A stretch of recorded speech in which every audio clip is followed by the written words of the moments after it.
Magandang araw sa lahat. Nais ko lang magbahagi ng kwento na naranasan ko noong mga panahong tanod pa ako sa barangay namin. Matagal na ito. Wala pa akong asawa nung panahon na yon. Siguro mga 22 or 23 lang ang edad ko, kung tama ang pagkakaalala ko. Lester nga pala ang pangalan ko. Noong mga panahon na yon, nasama ako sa mga tanod dahil sa tito ko. Siya yung chief tanod ng barangay. Medyo kulang kami sa tao nun. Malaki din kasi ang barangay namin. Napilit ako ni tito.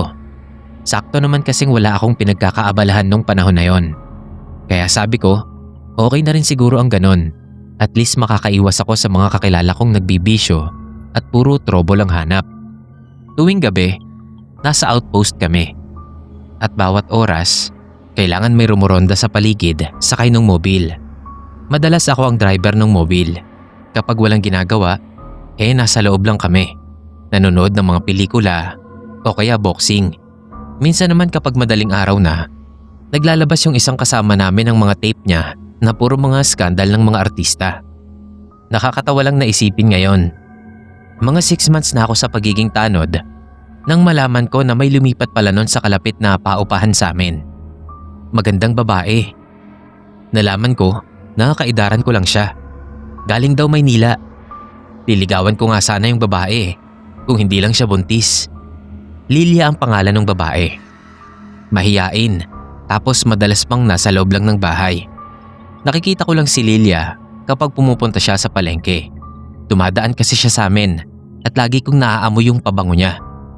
Siyempre pasimpleng titignan ko siya sa bintana kapag nakadaan na siya. Tapos aabangan ko ulit kapag bumalik. Isang beses, nag-report siya sa amin. Gabi yun, siguro mga 12:00 na. May tumawag sa number ng outpost. Inihingal. Ako pa ang nakasagot. May malaking tao raw na sumisilip sa likod ng kusina nila. Nang sabihin niya yung address, alam ko na agad na si Lilia yun. Agad kaming pumunta. Pagpasok namin, may mga bakas nga ng yapak sa likod ng kusina nila. Doon ko nalaman na mag-isa lang pala siya doon at walang ibang kasama. Kwento niya, nakita niya lang daw yung mga mata na sumilip. Kulay pula raw. Tapos sobrang baho ng amoy. Parang nabubulok daw na kung ano. Nangako kami na lagi kaming dadaan sa kanila kapag rumuronda. At ginawa naman namin. Binalaan pa nga namin siya. Kasi sabi namin, baka aswang yung nakita niya. Buntis pa naman siya. Pero sabi ni Lilia, hindi raw siya naniniwala sa aswang. Ang sabi ko, maglagay siya ng bawang sa mga pinto at bintana. Ayaw, hindi naman daw yun totoo. Malamang nasanay siya sa Maynila na mas nakakatakot ang mga magnanakaw kaysa sa mga aswang at maligno. May isang pagkakataon pa na nag-report siya sa amin. Naamoy niya na naman daw yung nabubulok na kung ano. Tapos sa bubong nila, may naglalakad. Tinanong ko kung may nakita siyang malaking aso. Meron daw, kapag umaga. Ayaw pa rin niyang maniwala sa amin tungkol sa bawang at krus. Eto na, isang gabi, mga 1:00 na. Lalabas pa lang kami ng outpost nang may tumawag. Yung landlord ni Lilia. Pagdating namin doon, kahindik-hindik na eksena ang tumambad sa amin. Yung bintana niya nagawa sa bakal na yupi. Wasak yung salamin nun. Tapos may malalaking imprenta ng yapak sa sahig. Wasak yung pinto. Sa kwarto, nandoon si Lilia. Patay na. Yung tiyan niya, wala na. Parang tinanggal. Hindi ko pa din maalis sa utak ko yung nakita ko doon. Noon lang ako nakakita ng ganun kabrutal na pagpatay. Siyempre alam na namin kung anong klaseng nilalang ang may gawa nun. Aswang. Laging nangyayari sa amin ang ganoon. Kaya marami kaming pangontra sa kanila. Tulad na lang ng bawang. Kaso ayaw maniwala ni Lilia eh. Nireport namin sa pulis yung nangyari. Siyempre may konting investigasyon na nangyari. Pero hindi na rin natuloy. Kasi alam namin na hindi mahuhuli kung sino man ang may gawa nun. Nakakaawa lang. Kasi kung naniwala lang sana siya sa amin, baka buhay pa siya at yung anak niya hanggang ngayon. Sumalangit nawa ang mga kaluluwa nila.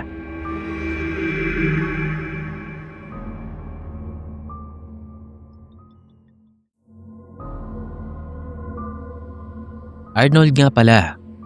Mapagpalang araw sa lahat. Sana lahat tayo ay nasa maayos na kalagayan. Noong teenager ako, may nakakatakot na nangyari sa akin at sa lugar kung saan ako nakatira. Basta sabihin na lang natin na sa parteng Bicol ako nakatira. Ayokong sabihin ang aktwal na lugar kasi baka matakot na pumunta doon ang mga makakarinig.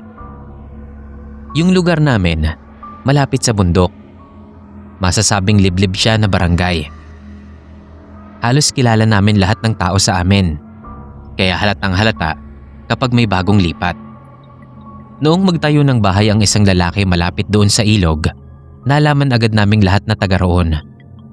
Kaloy ang pakilala ng lalaki.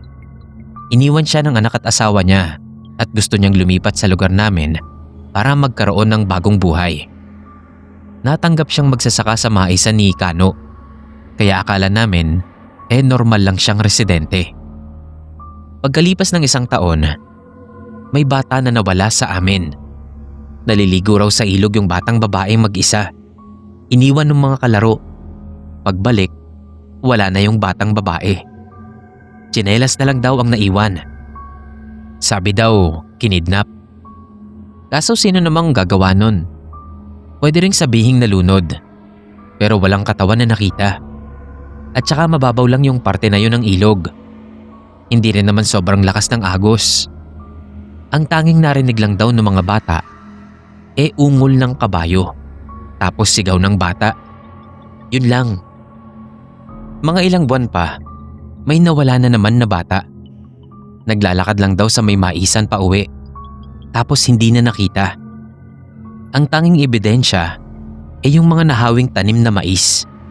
At may bakas din na parang yapak ng kabayo. Naguluhan kami kung ano bang nangyayari.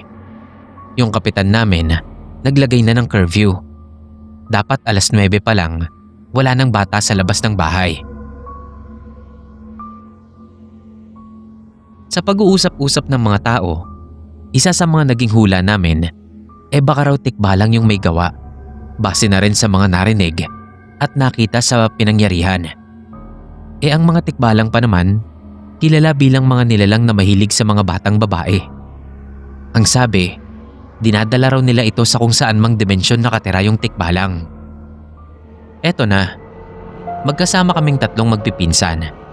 May importante kasi kaming pupuntahan.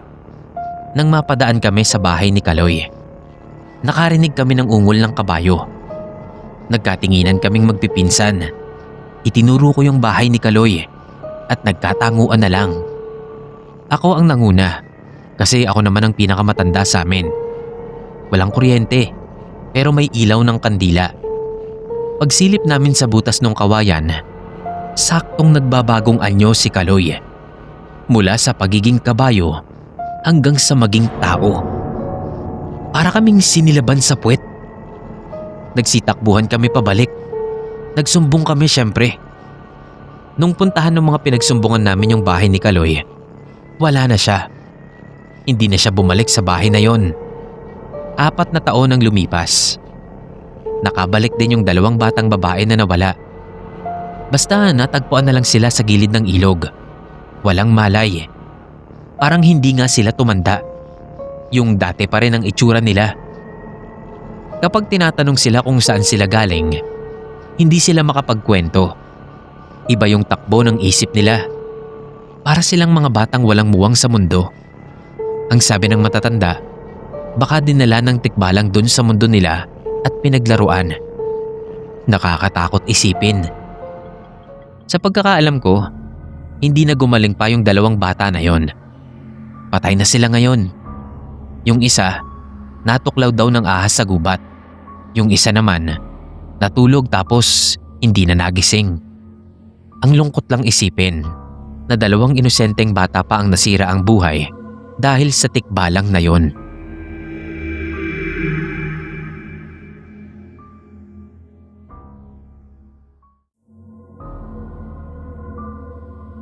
Matagal ko na rin gustong mag-submit dito.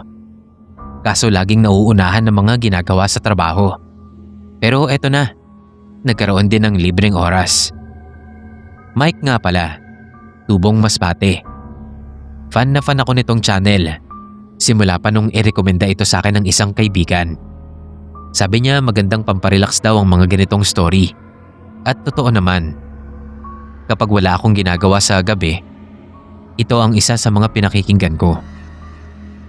Nung panahon na mahilig pa kaming magbasketball ng mga barkada ko, kung saan-saan kami nakakarating para dumayo. Yung isa naming kaibigan na si Joel, meron siyang kotse. Regalo ng mga magulang niya nung 18th birthday niya.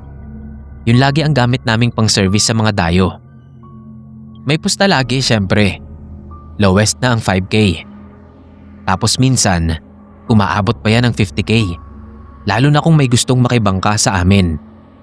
Yung mga dayo namin ang isa sa mga paborito kong alaala na lagi kong binabalik-balikan. Ngayon naman ang ikukwento ko, ang dahilan kung bakit kami natigil. May nakapagsabi sa amin na dun daw sa isang baryo, may mga player na mataas daw pumusta sa laro. Sakay agad kami sa kotse, tapos nagpaturo ng direksyon kung paano mararating yun. Galit na galit si Joel nung makitang walang kalsada dun sa daan. Ang dami pang bato. Natagtag yung sasakyan niya nun. Pagdating sa may court, ang lalaki ng katawan ng mga player. Nag-usap-usap ng mga rules. Tapos ipon ng perang pamusta. Malaki ang budget namin nun. Kasi nung nakaraang araw lang, nanalo kami ng 10,000 sa pusta. Walang nakibangka sa amin. Basta ang total namin, mga 15K. Seryoso yung laban. Pisikalan. Na natural lang naman sa ganoong klase ng laro. Kaso nung malapit ng matapos, nagkakapikunan na. Walang gustong magbigay ng bola. Gusto lagi pabor sa kanila ang foul. Siyempre nung una hinahayaan namin. Kaso kasi sobra na. Sumagot na rin kami. Ang ending, kami pa rin ang panalo. Kaso tapos na, nagrereklamo pa rin yung isa nilang kasama. Umalis na lang kami agad. Baka kasi kung saan pa umabot. Habang nasa biyahe, sabi ni Joel, nakita niya raw yung isa sa mga babaeng nanonood. May ibinubulong sa unahan ng kotse namin. Pinaalis niya raw yung babae. Pagtitig sa kanya, wala raw itim yung mga mata ng babae. Kumain muna kami sa fast food. Tapos kanya-kanya na ng batche pa uwi. Nabalitaan na lang namin kinabukasan, napatay na si Joel. Si Drew na kasama niya sa sasakyan, malubha sa ospital. Gulat na gulat kami sobra. Kilala namin si Joel. Hindi siya yung klase ng driver na walang ingat kung magmaneho. Defensive driver yun. Hindi sumisingit. Hindi nagmamadali. Lagi niya ngang sinasabi sa amin na mas okay raw na makarating ng late kaysa naman maaga pero may gasgas naman ang kotse. Dinalaw namin si Drew sa ospital. Kwento niya, habang nagdadrive daw, parang nagrereklamo si Joel kasi hindi niya makita ng maayos yung daan. Tapos bigla na lang may maputing babae na mahaba ang buhok na tumawid sa kurbada. Pag-iwas nila, sinalubong sila ng malaking truck na hindi nila nakitang paparating pala. Tapos yun na, nagkamalay daw si Drew. Nasa ospital na siya. Naaalala namin yung nakita ni Joel. Yung babaeng walang itim ang mata na may ibinubulong sa unahan ng kotse. Sigurado ako na hindi simpleng bulong ang ginawa niya. Dahil sa nangyari, nanawa na rin kami na dumayo. Nag-focus na lang kami nun sa pag-aaral. Bihira na lang kaming makahawak ng bola para maglaro. Dedicated nga pala sa kaibigan naming si Joel ang kwento na ito. Kung nasan ka man pre, sana masaya ka dyan.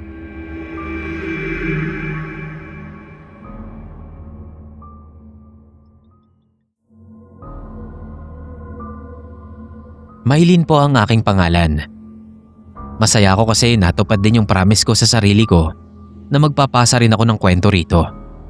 Kaya sana mabasa niyo po ito at masama sa compilation ng mga stories niyo. Itong maririnig nyo ngayon, ang masasabi kong scariest na experience na nangyari sa akin. Grabe ito. Hanggang ngayon kapag napapanaginipan ko ito, natatakot pa rin ako. Nagigising ako at hindi na ulit makakatulog. Ganito kagrabe yung epekto nito sa akin. At ang rason, dahil makulit ako. Hindi ko sinunod yung mga bagay na nakaugalian sa isang lugar. Ito yung mga panahon na nagtatrabaho ko sa office. Mga 2016 siguro ito. 9 years na rin pala. Binyag ng pamangkin ko kay ate. Panganay nila yon. Hindi pa ako nakakapunta sa bahay nila. Medyo malayo din kasi. Lagi akong tinatamad na pumunta kasi alam kong nakakapagod ang biyahe. Pero nung time na yon, alam kong pwede naman akong mag-request ng leave kasi marami naman akong naipon. Ginawa ko. Tuwang-tuwa naman si ate pagdating ko doon. Maganda yung bahay nila at sobrang cute ng pamangkin ko. Shana ang pangalan. Kaso umiyak nung kargahin ko. Nung hapon na, sabi ni ate, samahan ko raw siya sa pamamalengke. Akala ko magpapatulong lang siyang magbitbit ng mga pinamili. Pero may gagawin pala kami. Dinala niya ako dun sa may park. May rebulto ng babae na halos kasing taas ko. May nameplate sa paanan ng rebulto. Sabi ni ate, magpaalam ako sa rebultong yon na makikituloy ako saglit sa barangay nila. Iniwan ako ni ate kasi may bibilihin daw siya sa grocery store katapat ng park. Hindi ko kinausap yung rebulto. Akala ko kasi pinagtitiripan ako ni ate. Nakita ko sa nameplate na yung babae raw na yon ang unang residente ng lugar. Pagbalik ni ate, tinanong niya ako kung nakapagpaalam na ako. Sagot ko oo. Seryosong seryoso yung mukha niya. Tinanong niya ako ulit at sinabi ko, totoo nga. Nagpaalam ako kahit hindi naman talaga. Kinagabihan, madaling araw, nang marinig ko na may naglalakad sa loob ng kwarto. Ang tigas ng mga steps niya. Pagdilat ko, may nakatayo sa paanan ko. Babae. Binuksan ko yung lampshade sa tabi ng kama. Nakita ko na yung babaeng nakatayo doon ay yung babaeng rebulto na nasa park. Hindi ka nagpaalam sa akin, sabi nito. Sumigaw ako na halos masira na yung lalamunan ko. Tumakbo ko palabas. Marahas kong kinatok yung pinto nila ate. Ang nagbukas sa akin ay si Kuya Vic, asawa ni ate. Hindi niya maintindihan yung sinasabi ko sa sobrang panik. Basta itinuro ko lang yung kwarto. Nagising na rin si ate. Sama-sama kaming tatlo na bumalik sa kwarto ko. Nakasarado na yung pinto. Kahit na paglabas ko, iniwan ko naman yung nakabukas. Dahan-dahan na binuksan ni Kuya Vic. Wala nang tao sa loob. Nung mahimasmasan ako at nakainom na ng tubig, ikinuwento ko sa kanila ang nakita ko. Yung rebulto na nagsalita. Nagalit sa akin si ate. Nagsinungaling daw ako. Sinabi ko raw kasi sa kanya na nagpaalam na ako kahit hindi. Sagot ko naman, akala ko pinagtitirapan niya lang ako. Totoo pala na kailangang magpaalam. Uso raw kasi sa kanila ang mga kwento tungkol sa pagdalaw ng rebulto sa mga dayo sa barangay. Ayaw lang sabihin sa akin ni ate ang totoo kasi baka raw matakot ako. Kinaumagahan, nagpaalam ulit ako sa rebulto na yon. Hindi pa rin ako makatingin ng diretso sa rebulto. Ramdam ko pa rin kasi yung takot. Buti na lang talaga at yung pinsan ni Kuya Vic na babae nakatulog din sa bahay. Kaya may kasama ako sa kwarto. Alam ko naman na hindi na ako dadalawin pa ng rebulto. Pero nakakatakot pa rin kasi na matulog mag-isa. Pagkatapos ng binyag, natagalan na ulit yung sunod na dalaw ko sa kanila. Alam kong alam din ni ate na ang dahilan ay dahil may konting trauma na rin ako sa nangyari.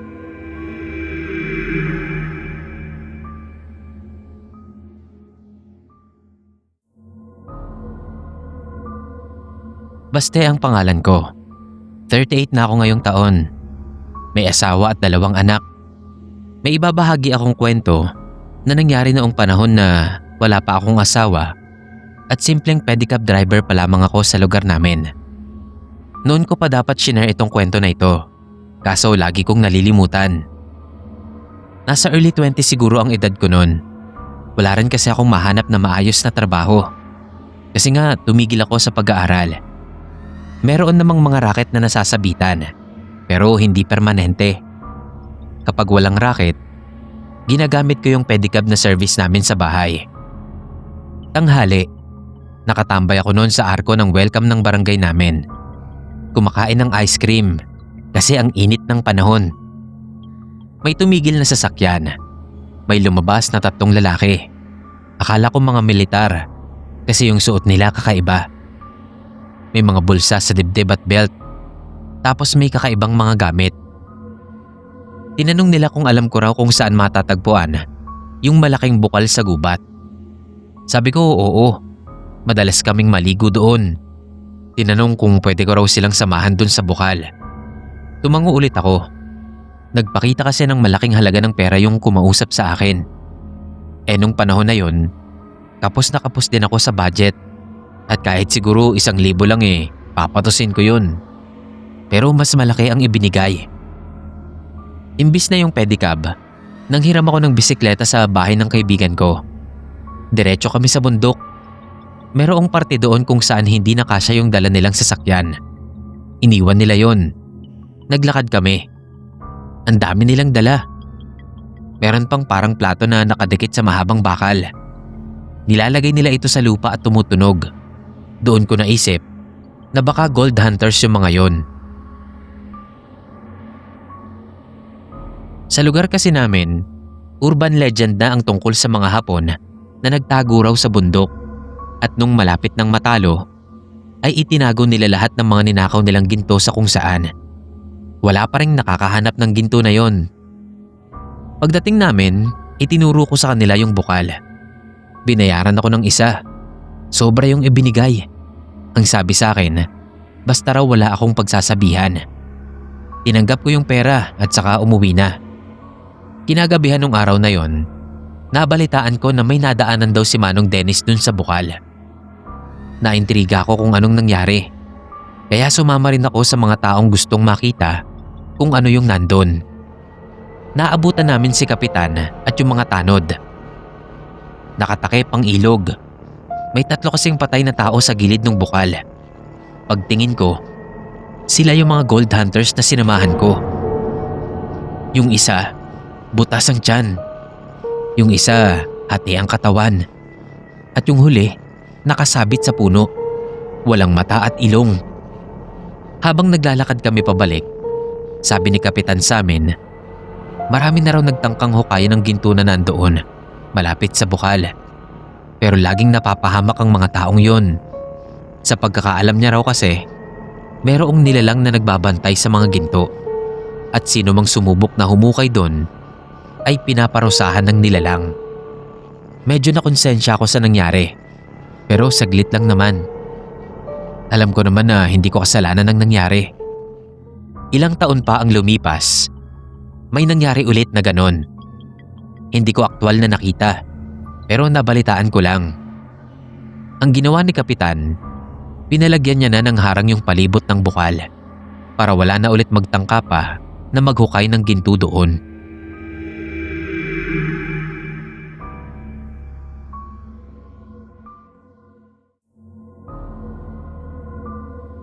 Hello po sa inyong lahat. Ako ay isang tagahanga ng channel ninyo noon pa.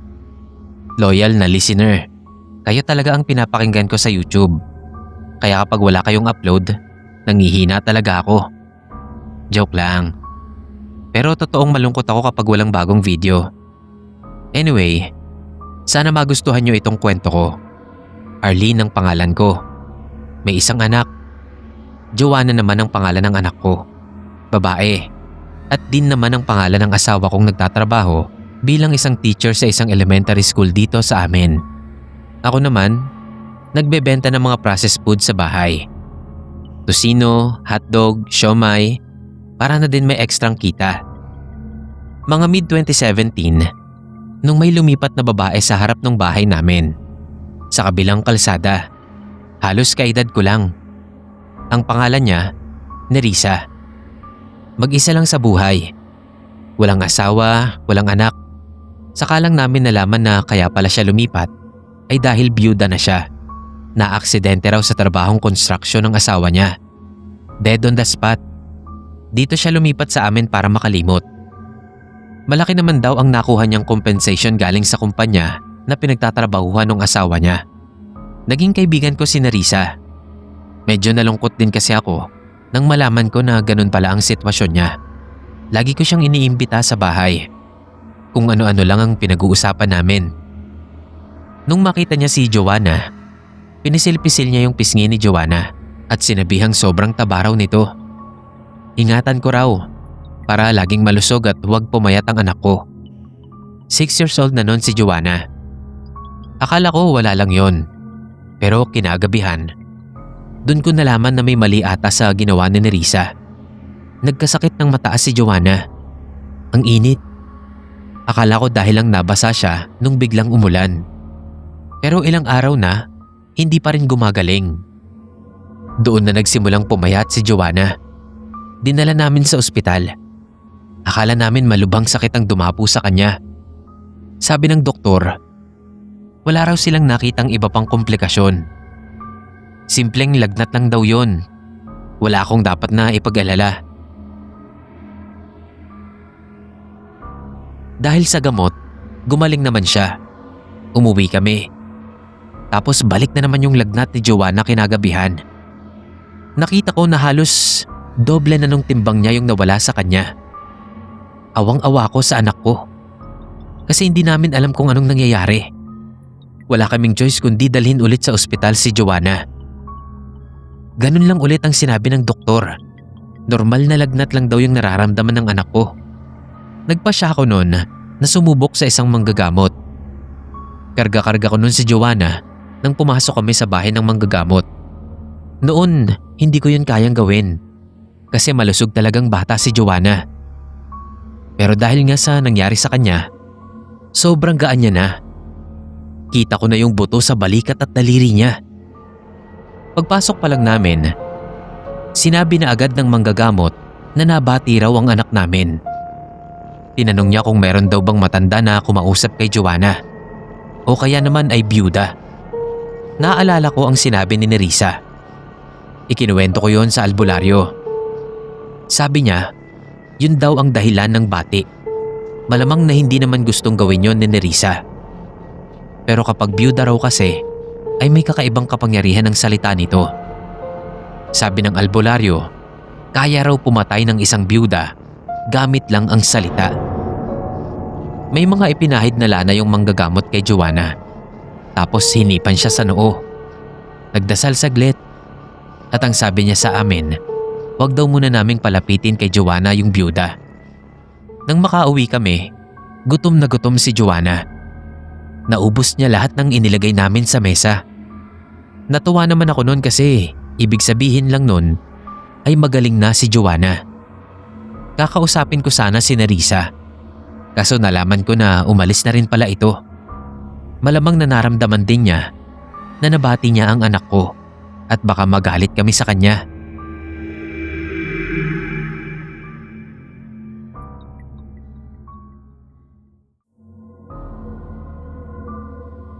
Daniel ang tunay kong pangalan. Dan na lang po for short. Ito rin ang tawag sa akin ng mga kaibigan ko, pati na ng mga kaklase ko noon sa school.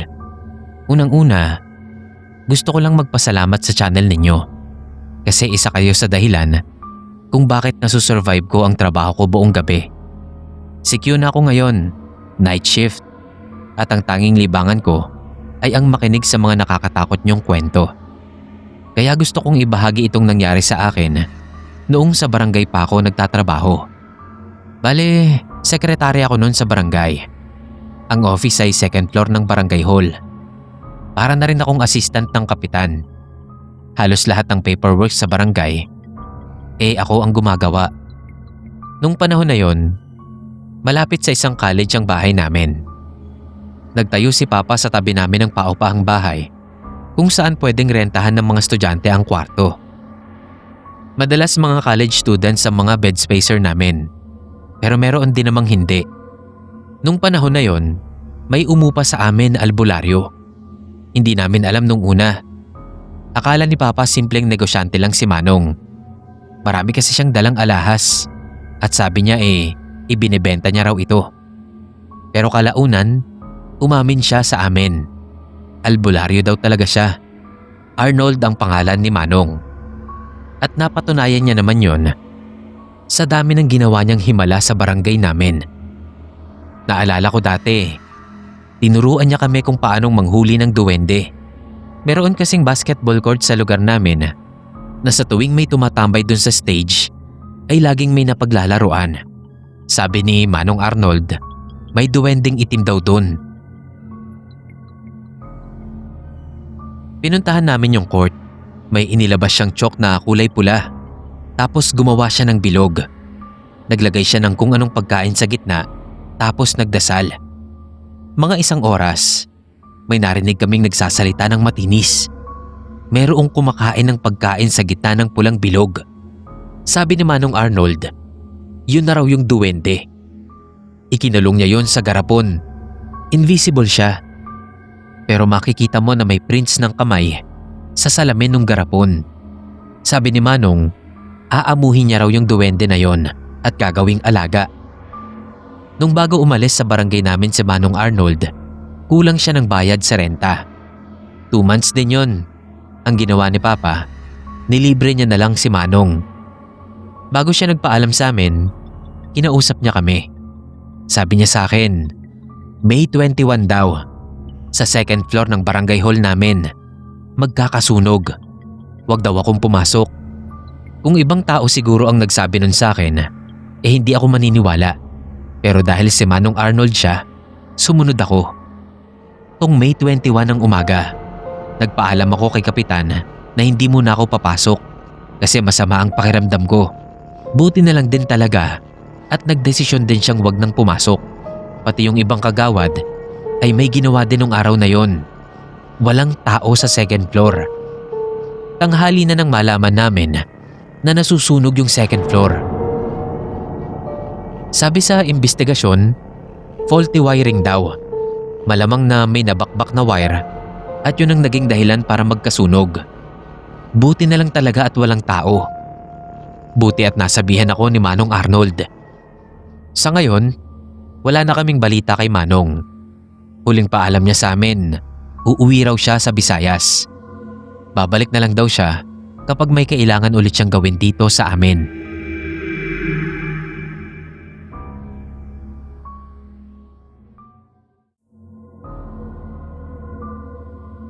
Magandang araw. Sana mapili itong kwento ko. At para mapakinggan ko naman ang sarili kong kwento dito sa channel ninyo. Patrick ang pangalan ko. Pwede namang Pat na lang para maikli. 32 na ako.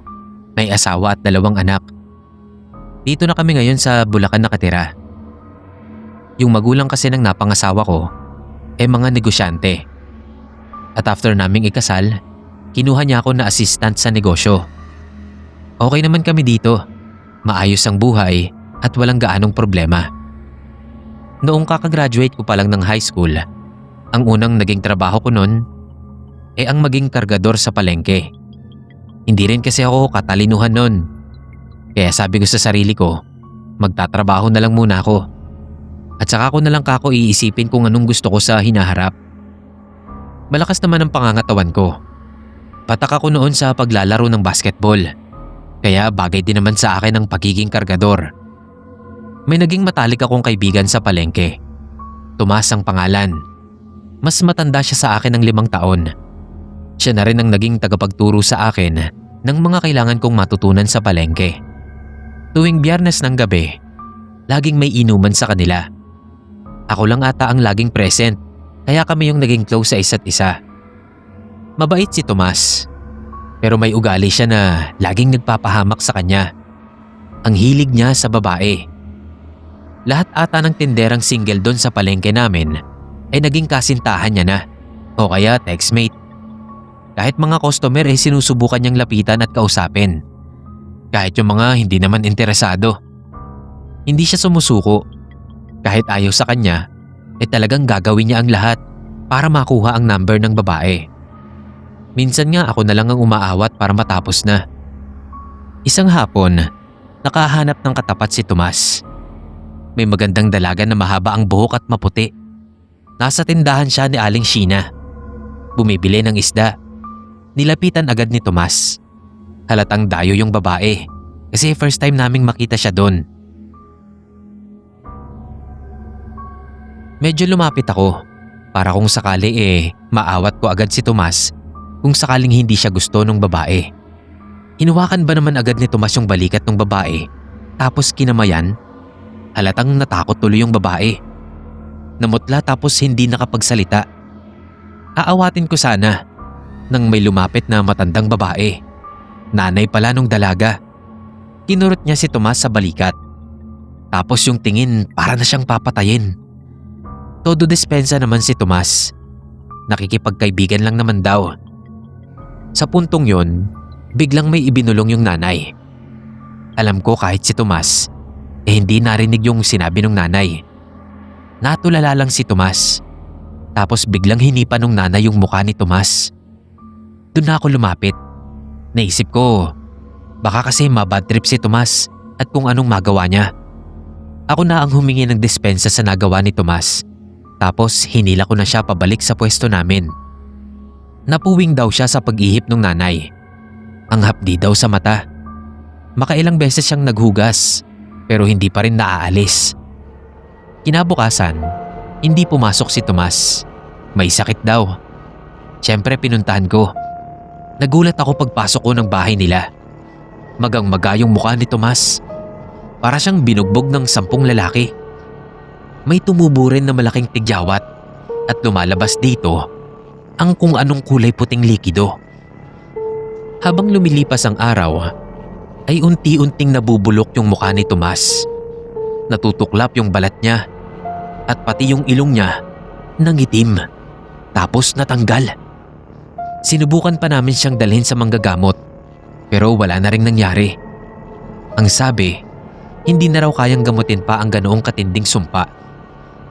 Magagamot lang daw yun kapag binawi na nung mismong may gawa. Alam namin na ang may gawa noon ay yung nanay nung dalaga sa palengke. Saan naman namin hahanapin yun?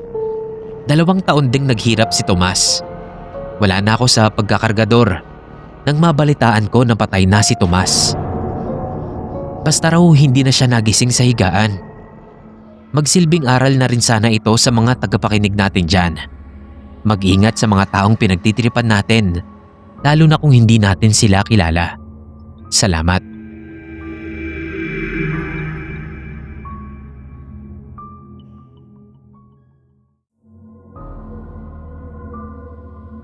Hello po sa admin at sa mga kapwa ko listeners. Magandang araw o gabi po. Ako nga pala si Tito, taga Quezon City, at nagtatrabaho sa isang coffee shop sa Manila bilang isang bartender. Galing ako sa Cubao branch. Borrowed lang ako nung una. Kinulang kasi sila sa staff. Pero nagustuhan ako ng manager, kaya nirequest na doon na lang daw ako. Wala namang problema sa akin kahit saan ako ilagay. Kaya lang, sa QC pa ako umuupa ng maliit na kwarto. Plano ko palang lumipat sa mas malapit dun sa trabaho ko. Ang hirap kasing mag-commute, masyadong malayo. Hindi naman ako rush hour umuuwi dahil madaling araw na nga. Pero madalang na ang mga tao at mga sasakyan ng ganong oras. Kaya delikado dahil naglipa na ang mga holdapper at mga snatcher.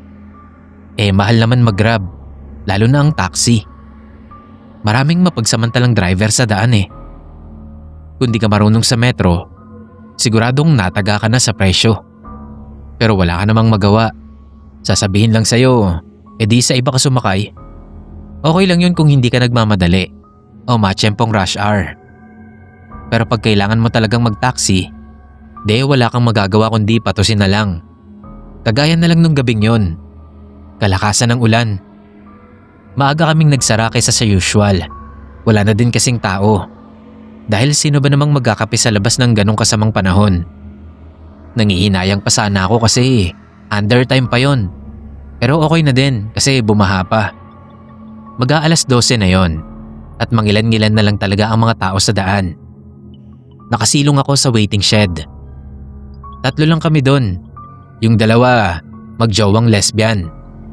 Yung iba sa convenience store nakasilong. Ayoko nang pumunta doon kasi kapag may dumaan na taxi, paparahin ko agad. Hindi kasi ako makabook ng Grab. May dumaan na jeep, sumakay agad yung magpartner. Mag-isa na lang ako doon at medyo kabado na rin. Pero tanaw naman yung kinatatayuan ko mula sa convenience store. Maya-maya, may paparating ng taxi. Mabilis yung takbo nun, kaya bumaba agad ako sa kalsada para makapara. Pagkahinto, binuksan ko agad yung pinto kasi basang-basa na ako. Pero nagulat na lang ako nang biglang may bumangga sa akin. Paglingon ko, una kong nakita yung suot niyang Lacoste na polo na kulay green. Matangkad kasi yung lalaki at malaki rin yung pangangatawan. Uunahan niya ako sa pagsakay. Pinigilan ko siya at sinabi kong ako ang nauna. Pero hindi siya sumagot at itinuloy niya lang ang pagpasok sa sasakyan. Nakaupo na siya, kaya napaatras na lang ako at napamura. Pero bigla din akong natigilan nang makita kong katawan lang ang meron sa lalaking nang agaw sa akin. Wala siyang ulo. Natulala ako at hindi agad nakakilos. Inisip ko kung tama ba yung nakita ko. Kundi pa ako natamaan ng pintong pasara, hindi pa ako mauulian. Pero bago tuluyang sumara yon, ay nakumpirma kong hindi ako namamalikmata lang. Wala talaga siyang ulo. First time ko kasing nakakita ng ganon, kaya nashock talaga ako. Bumalik ako sa waiting shed at kinalma ang sarili ko. Maya-maya, isang taxi ang kusang huminto sa harap ko. Napalinga pa ako sa paligid bago ako sumakay kasi baka bigla na namang may sumulpot. Pero wala naman, kaya sinabi ko na kung saan ako magpapahatid at pinadiretso ko na yung taxi. Malayo-layo na din ang natatakbo namin at sa tansya ko mahigit sa kalagitnaan na nang mapansin kong natatraffic kami. Tinanong ko yung driver kung ano kayang nangyari. Kasi sa pagkakaalam ko, hindi naman nagtatraffic sa lugar na yon.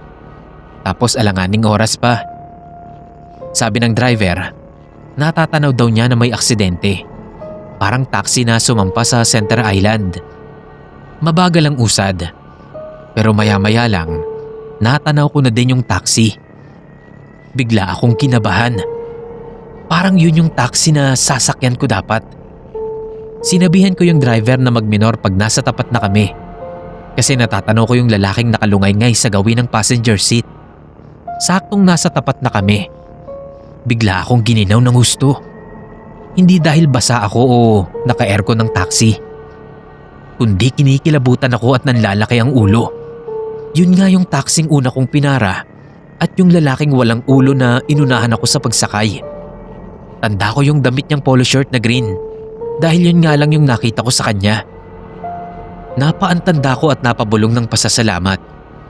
Kung hindi siguro ako nagparaya at ipinilit kong nauna akong pumara sa taxi, ay baka ako ang nadisgrasya na yon. Mabilis kasing magpatakbo yung driver. Parang blessing in disguise yung nangyari na yun sa akin. Kaya salamat talaga sa Diyos at ipinag-adya niya ako.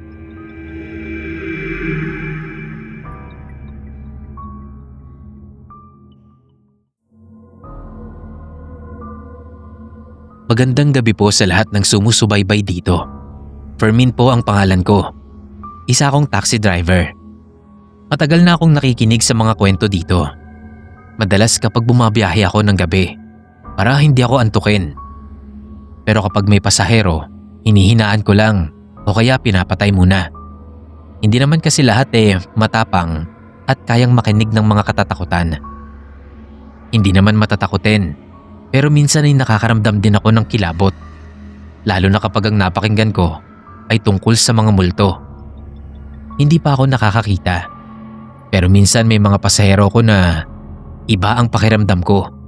Para bang may kakaiba sa kanila na hindi ko lang matukoy kung ano. Basta nararamdaman ko lang na tumatayo ang balahibo ko.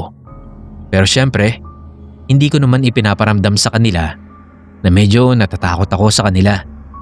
Kasi baka ma-offend at babaan ako. Pero minsan, may pangyayari na ako yung na-offend. Sukat kasing magsunod-sunod na yung mga pasahero ko natatakot sa akin at nagsisibabaan. Hindi ko alam nung una kung bakit kasi wala naman akong ginagawa.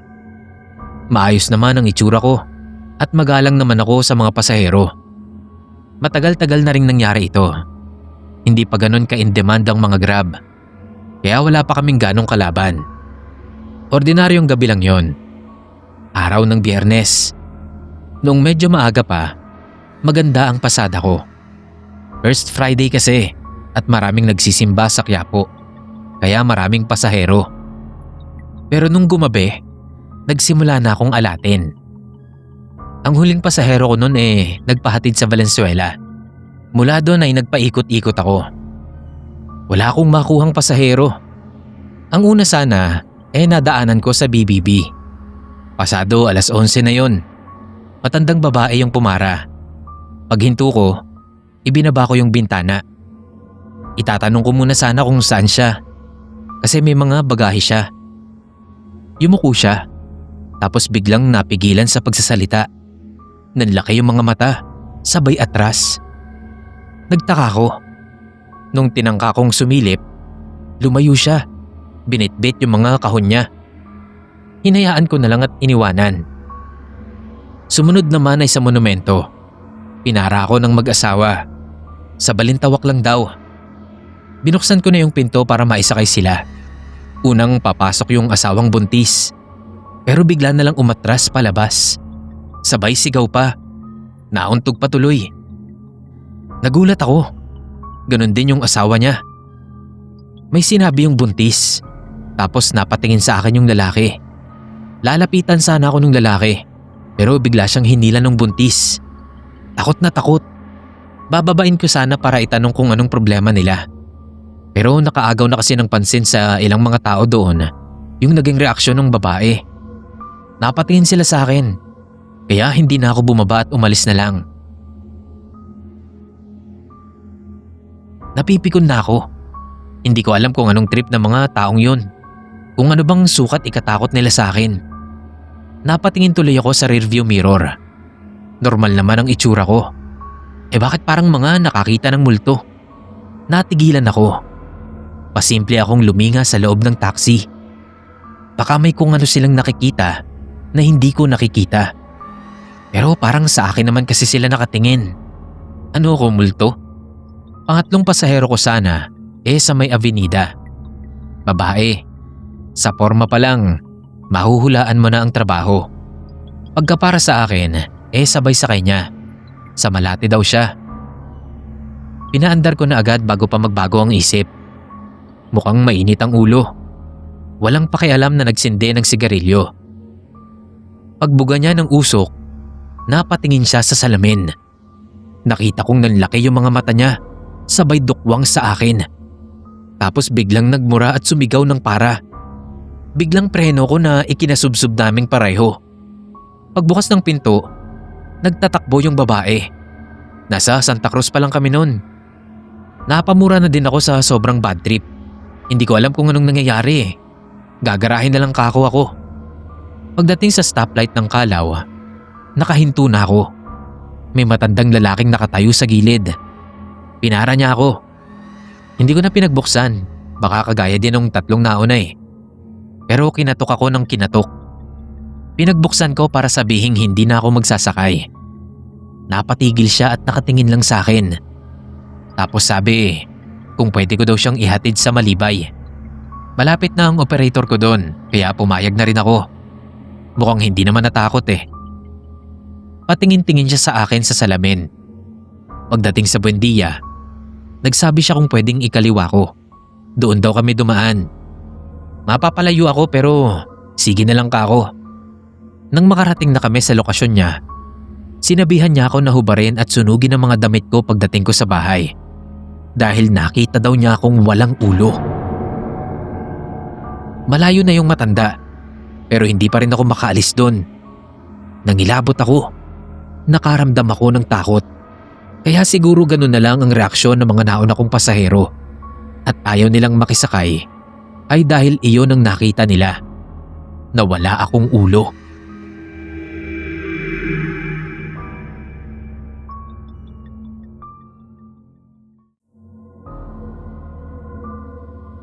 Walter po ang pangalan ko.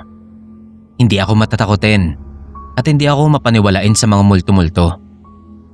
Pero kapag pala may na-experience kang kakaiba at hindi mo maipaliwanag, ay magbabago din talaga ang paniniwala mo. Taong 2018 pa nangyari tong karanasan ko na gusto kong ibahagi sa inyo. Pero ngayon ko lang makukwento kasi kailan ko lang din na-discover na may ganito palang channel dito sa YouTube. Engineer ako at bago-bago pa lang sa trabaho. Yung site namin ay nasa Cavite, tapos sa Pasay ako nakatira. Hindi ko na lang babanggitin yung exact location. May motor naman ako kaya uwian lang din ako. Di gaya ng mga kasama ko na nakastay sa barracks. Pero minsan na aksidente ko. Buti at hindi naman malala. Pero na-injured ako at nasira yung motor ko. Kaya binawala na muna ako ng asawa ko na magmotor. Napilitan muna akong mag-commute. Kaya lang, hindi ako gabi-gabing nakakauwi. Kasi kapag alanganing oras na, ayaw na din akong pauwiin ng asawa ko. Mahirap daw mag-commute at delikado. Madalang na kasi ang mga sasakyan doon pag 10 oras na ng gabi. Kung meron man, halos ayaw nilang magsakay. Pagdating sa gawin na yon, allergic yung mga sasakyan. Nagliliparan sila sa bilis. Ewan ko. Pero may kwento kasi doon, napugad daw dati ng masasamang loob yung area na yon. Tapunan din daw ng sinasalvage, kaya iniiwasan. Pero nung gabi na yon, patulog na sana ako nang tumawag ang kapatid ko. Manganganak na daw ang asawa ko. Nagkataon na wala akong mahiraman ng motor sa mga kasama ko. Pero kailangan kong umuwi, kaya napilitan na akong mag-commute. Kaso nung nag-aabang na ako doon, walang humihinto sa akin, mapa-jeep o taxi. Mangilan-ngilan na nga lang yung dumadaan, mga humahagibis pa. Halatang walang balak magsakay, kahit mga wala naman silang pasahero. Nung time na yon, parang nawawalan na ako ng pag-asa na makakasakay pa ako. Kasi sobrang tagal ko na doon. Nagbalak na akong maglakad na lang kung saan ako pwedeng makasakay, kahit sobrang layo at delikado. Kesa naman mapanis ako doon. Pero bago pa ako makahakbang, bigla akong nakaramdam ng lamig. Wala namang kahangin-hangin kahit na sa highway yon. Maalinsangan pa nga eh. Pero yung lamig niya, kakaiba.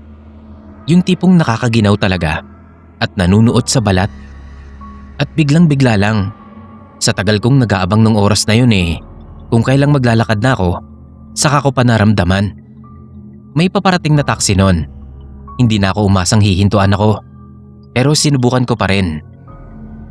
Lumagpas na nga yun Pero nagulat ako nang magminor ito at unti-unting umatras. Binabaan ako ng bintana at tinanong, "Saan kayo?" Napansin ko na agad yung salita niya ng kayo. Kasi mag-isa lang naman ako.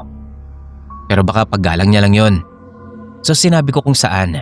Tapos binuksan niya na yung pintuan. Pagpasok ko, may malamig na hangin na biglang dumaan. Parang inunahan ako sa pagsakay. May kakaibang amoy din na dumaan sa ilong ko nun. Pilit kong wag na lang pansinin. Pero hindi ko maiwasan kasi iba talaga ang pakiramdam ng mga oras na yon. Nangangalisag sa ginaw ang balahibo ko. Kaya naman pinahinaan ko ang aircon ng taxi. Pero sabi ng driver, mahina na daw yon kasi sira na nga. Pero nilalamig pa rin ako. Inisip ko na lang na baka sasamaan ako ng katawan. Sagara na din kasi ang puyat ko ng mga nakaraang gabi nun dahil puro buhos kami. Pero hindi nawala ang pananayo ng balahibo ko at panlalaki ng ulo. Tapos nandun pa rin yung kakaibang amoy na yon. Pero pamilyar yung ganong amoy Hindi ko alam kung tama ako. Pero sa pagkakatanda ko, sa sementeryo ko yun naaamoy nung bata pa ako. Yung driver, panay tingin din sa salamin. Tingin sa akin, tapos sa tabi ko. Naiilang tuloy ako. Sa wakas ay nakarating na rin kami sa ospital. Habang kumukuha ako ng pambayad, nakatingin pa rin yung driver sa rearview mirror. Nung iaabot ko na yung pera, lumingon siya. Pero biglang iniharap yung katawan at tinanong kung nasaan na daw yung kasama ko. Nagtaka ako sa sinabi niya. Mag-isa lang ka ako kung sumakay. Gulat na gulat yung mukha ng driver. Hindi daw. Kaya niya lang daw ako binalikan dahil may kasama akong babae. Naawa daw siya dahil maputla at mukhang may sakit. Kaya nung sinabi kong sa ospital ang punta namin, agad niya na kaming isinakay. Seryoso yung may edad na driver at parang takot pa nga. Kaya dun ko na naisip na baka nga totoong may nakita siya. Kaya ganun na lang din ang pakiramdam ko. May nakisabay pala sa akin, kaya niya ako isinakay.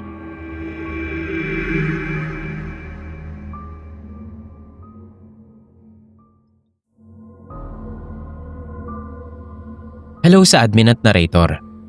Isa din ako sa libong taga-subaybay ng channel nyo. At gaya ng mga sender nyo, ay may karanasan din akong gustong ibahagi sa mga tagapakinig. Ako nga po pala si Aldo ng Makati. Graduating ako ng college noon, HRM student at kasalukuyang nag-OJT sa isang hotel. Panganay ako sa aming dalawang magkapatid.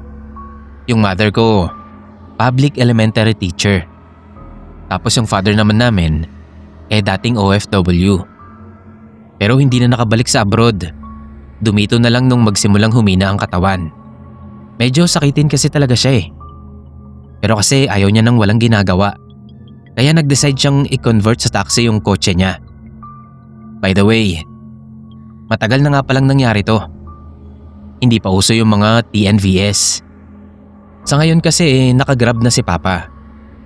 So yun nga, from OFW, naging taxi driver si Papa. Okay pa ang kita nung mga time na yon kasi wala pa silang kaagaw. Nahahatid sundo niya rin kaming magkapatid kapag malayo ang lakad namin.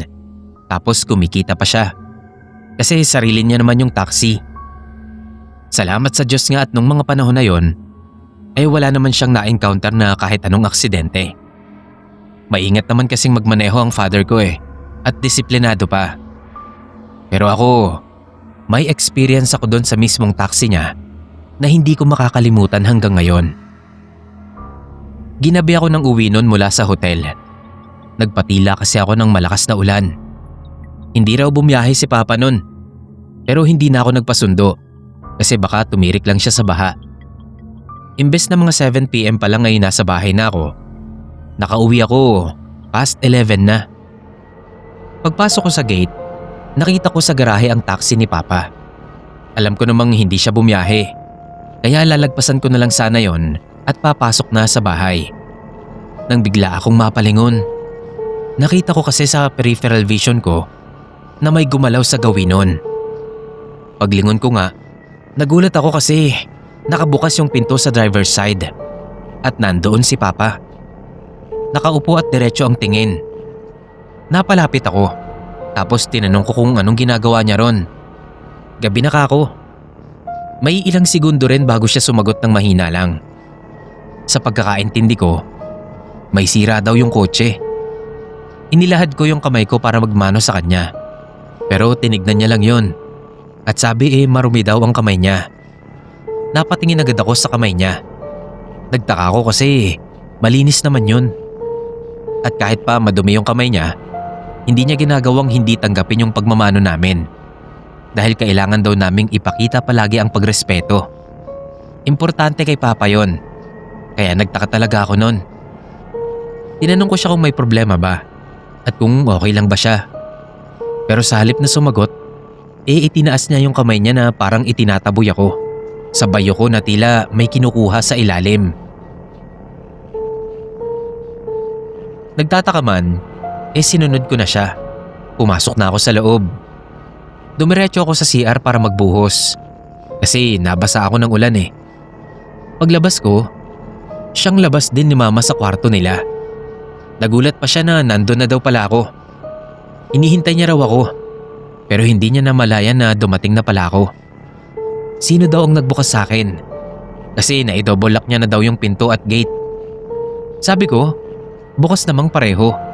Dahil nasa labas pa si Papa at may inaayos sa taxi. Napakunot ang noon ni Mama. Pinaulit kung sino daw yung may inaayos sa taxi. Nung inulit ko na si Papa yon, nakita ko sa mukha ni Mama yung matinding pagkagulat. Sabay tingin sa kwarto nila ni Papa. Anong nasa labas daw ang sinasabi ko? Ayun at natutulog daw ang tatay ko. Kaya nga daw hindi nakabiyahe ay dahil may sakit at maghapong nakahiga. Kaya paanong kung kailang hating gabi saka mag-aayos ng sasakyan? Ako naman ang napakunot ng noo sa sinabi niya. Napatakbo ko sa main door. Pero nagulat ako nang makita kong nakadouble lock nga yun. Paano nangyari yun? Bukas na bukas yun. Kaya nga hindi na ako kumatok eh. Binuksan ko pa rin yun at dumiretso sa garahe. Nakasunod naman si Mama. Bagyang nakabukas yung pinto ng sasakyan. Nagkatinginan kami ni Mama. Hindi ugali ni Papa na iwang bukas yung sasakyan niya. Kahit na nasa garahe na namin yun. Isinara ko yun. Tapos sinilip ko si Papa sa kwarto. Tulog nga siya. Pero mainit ang katawan at nangangatal sa ginaw. So imposible ngang lumabas siya nun para magkumpuni ng sasakyan. Pero siya talaga yung nakita ko na nasa loob ng taxi niya. Na hindi naman pala talaga siya. Na ngayon ko lang na-realize na isa siguro yung doppelganger.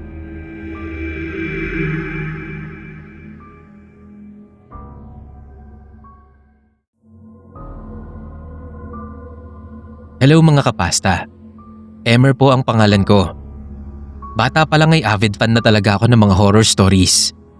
At matagal ko na din gustong mag-share ng story dito. Kaso wala naman akong naranasan na maikukwento. Kung mayroon man, hindi naman worth it na ipadala. Kasi mga ordinaryong kwento lang naman yun.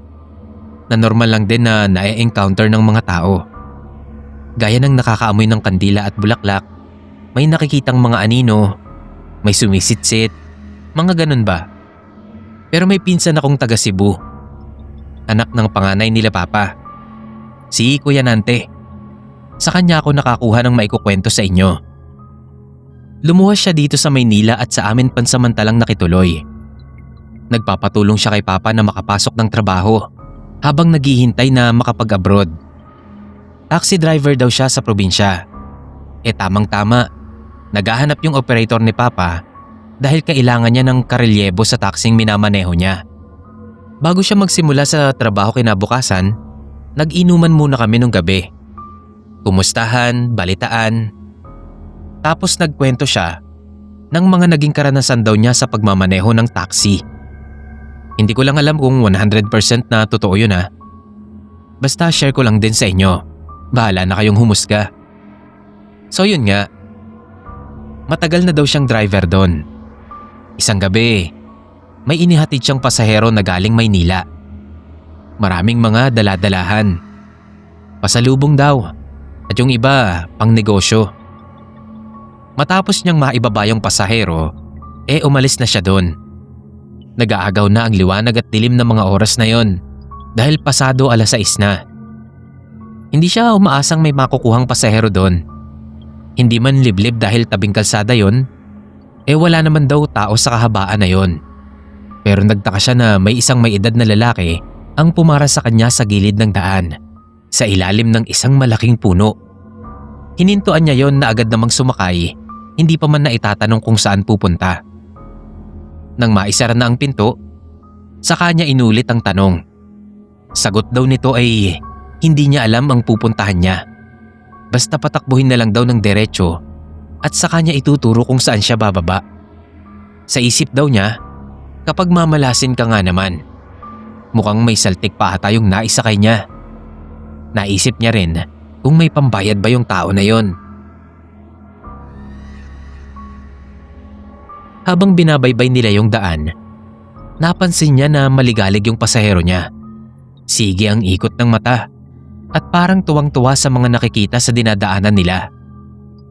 Sa bundok daw siguro nakatira at noon lang nakakita ng magagandang bahay at lugar.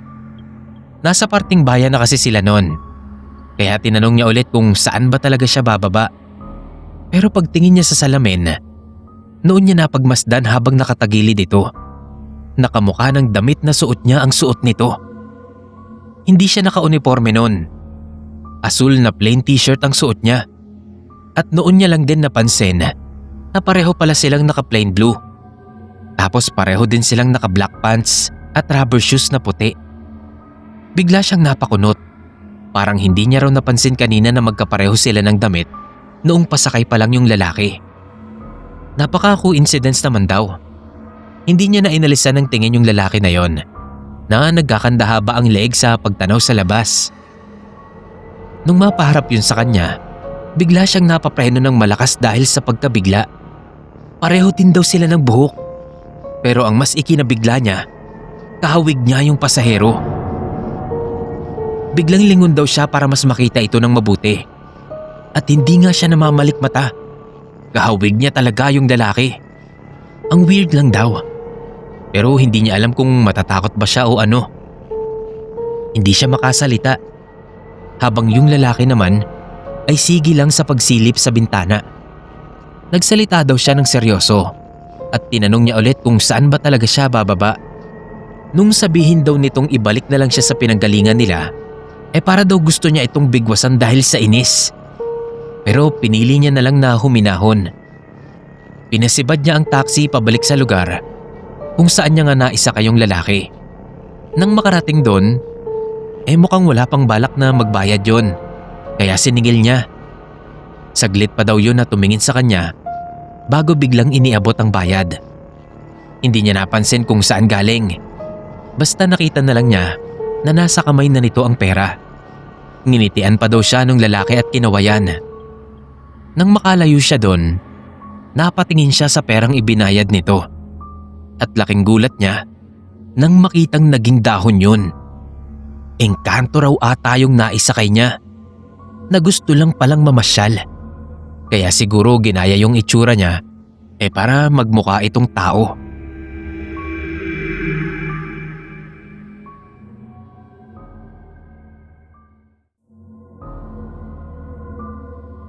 Hello sa lahat. Myla po ang pangalan ko. Fan ako ever since ng mga kwentong katatakutan. Pero hindi pa ako nakapakinig sa mga YouTube channel. May isa kaming driver. Narinig ko siya one time na nakikinig dito. Kaya nakipakinig din ako sa kanya. Tapos naalala niya yung nangyari noon sa isa sa mga driver din namin. Sabi niya, bakit daw hindi ko ipadala dito yung na-experience ko noon? Operator po kasi ng taxi ang tatay ko. At may 5 siyang unit. Sa likod ng bahay namin nakagarahe ang mga yon. Katabi ng garahe, yung maliit naming plant nursery. Sobrang hilig kasi namin ni mama sa mga halaman. Kaya ipinaglagay kami ni papa doon. Tuwing pagkakagaling ko sa trabaho, nakagawian ko ng dumaan muna doon bago magpahinga. Gaya na lang nung gabing yon. Late na ako nakauwi. Mga 10 PM na yon. Nagpapahinga na yung mga kasama ko sa bahay. Bago umakyat ng kwarto ko, pumasok muna ako sa kusina. May pinto kasi doon palabas ng garahe at nursery. Habang palabas ako ng pinto, may nakita akong dumaan papunta sa gawin ng 2 taksing nakaparada. Inisip ko, isa sa mga driver. Baka kakarating lang din. Hindi ko na pinansin at dumiretso na ako sa mga halaman ko. Pero habang dinadaanan ko isa-isa yung mga halaman ko, napatingin ako sa hilera ng mga taxi namin. Nagulat ako kasi may nakita akong bata doon. Parang badyaw, base sa suot niya. Hindi ko alam kung paano siyang nakapasok at kung anong ginagawa niya ron. Dali-dali akong lumabas at nilapitan siya. Sinita ko kung bakit siya nandoon at paano siya nakapasok. Pero hindi sumagot yung bata. Nakatitig lang siya sa akin. Nasa mahigit 10 siguro yung edad nun. Tipikal na badyaw yung itsura niya. Maitim, kulot, may kulay ang buhok at makulay din ang damit. Nagtaka ako na wala sa paligid at hindi man lang siya naamoy ng aso namin. Pero sa takot na bigla siyang makita at makagat, pinaalis ko na siya. Pero hindi tuminag yung bata. Basta nakatitig lang siya sa akin. Naisipan kong bigyan siya ng pera para umalis na. Inabutan ko siya ng 50 na papel. Pero sinamaan niya lang ako ng tingin at hindi yun kinuha. Napipikon na ako. Kaya naman tinakot ko na. Natatawag ako ng pulis kapag hindi pa siya lumabas. Kasi trespassing ka ako siya. Lumingon ako sa loob ng bahay para tingnan kung may tao pa ba ron. Paglingon ko ulit sa bata, wala na siya doon. Hindi ko na nakita. Kinabukasan ay sinabi ko sa parents ko yon. Nag-alala sila na kaya daw pala kaming pasukin kahit ng mga bata. Lagpas tao naman yung gate namin. Kinagabihan, nasa isip ko pa rin yung bata. Kaya pagpunta ko sa nursery, dala ko na si Kiko, yung aso namin. Pero may tali siya at hawak ko naman. Para lang ba malaman ko agad kung may tao. Kasi siguradong tatahulan niya. Maya-maya, nadinig ko na nga siyang umangil. May tinatahulan na siya sa gawin ng mga taxi. Inisip ko na baka yung batang badyaw ulit yon. Pero nagtaka ko, bakit ang lakas ng kabog ng dibdib ko? Parang kabang-kaba ko. Ako na yung hinihila ni Kiko papunta sa isa sa mga nakaparadang taxi. Wala naman akong nakitang tao pagdating doon. Sinipat-sipat ko pa yung loob ng mga sasakyan. Pero wala nga. Pero ayaw talagang tumigil ni Kiko sa pagtahol. Meron siyang sinisilip sa ilalim. Kinakabahan na talaga ako noon. Yumuko ako at nagimbal ako nang makita ko doon yung batang badyaw. Duguan siyang nakahandusay sa ilalim. Nagsisigaw ako papasok ng bahay. Tinawag ko sila papa. Pero laking gulat ko nang pagbalik namin, wala na yung bata sa ilalim ng sasakyan. Iyak ako ng iyak nun at nag-hysterical na ako sa sobrang takot. Kasi kitang-kita ko talaga yung bata. Pero kahit anong ikot naman nila papa, wala talaga silang makitang bakas ng dugo na sinasabi ko. Magdamag akong hindi nakatulog noon. Kinabukasan nagulat na lang kami. May dumating na mga pulis at kinausap si papa. Hinahanap kung sino daw yung driver nung isang unit namin na nakagarahe. Naka-hit and run daw yung driver namin, kaya kailangan naming makipagtulungan. Nabigla si papa. Kaya daw pala ilang araw nang hindi nagpapakita yung driver niya matapos yung huling biyahe. May nagawa palang krimen. Nagkatitigan kami ni mama. Nagsimulang manginig ang katawan ko. Yung bata, siya siguro yung nasagasaan. Hindi pala pera ang kailangan niya sa pagkakataon na yon, kundi hustisya. Ginawa ni papa ang lahat para makatulong sa mga pulis at mabigyan ng hustisya yung bata. Sa ngayon ay nakakulong na si Kuya Bogs at hindi na ulit nagpakita yung batang badyaw.